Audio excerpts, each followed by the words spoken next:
Yawwa, ai ina neman wata yarinya ne yar kulkulliya. Gidansu ne na. Yawwa, alhamdulillah. Ai na ga gidan. Babban yayanta. Kware kuwa. Masha Allah. Ai ka san ita yar kulkulliya ganin ta heka ci kyafon. Ka san babban yarinya ce. Ko American da izo daga America. Sai da ya ci kyafon ga yar kulkulliya. Ni da muke waya da ita ta ce min in zo gidansu. Ya aka ka sace lambata? A wani a telegram. Kai, ka san Allah, wala ba za ka ganta ba. Ai tun da ka ci amana, sai dai in baka takarda yanzu in kaga za ka cike form ka cike form. Zan cike. Sani kuma? Ishaki! Sai kuɗi. Ka ba da cash. Ba ma san taransifa. Biya to. Ai inda kuɗi ne. Yawwa sallame ni kawai.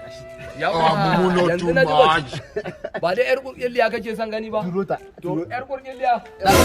Yawwa ga yar kurkilliya. Kai.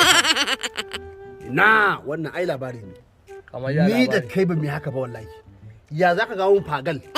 Wannan ce fagal. Kawai sai ka kawo mun fagal? Na gaya ma sharukan ma da ya zo da ya ci gaban. Allah ba wannan. Kai san Allah in ka bari ta yi magana billahi lazi sai ka ƙara. Shiru.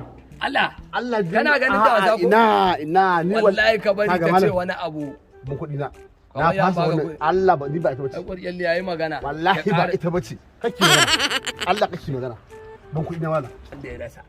Kina san sa ko ba kya san sa? Wallahi ya ina san sa. Kalli gemun sa mai kyau. Gashi nan yayi kyau. To kaji.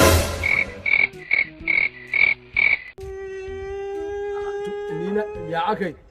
Ya ina mai gemun ni wallahi. Ya kin ga kwantar da hankalinki da Allah zan nemo miki ki ya yage nemo ma. Sai bai na da gemun. Yana da gemun ke zo mu fece kin ji. Ba mun karbi wani abu ba. You be mumu. You think say you dey wise. You are a mumu man. Wallahi gwara ba kuɗi.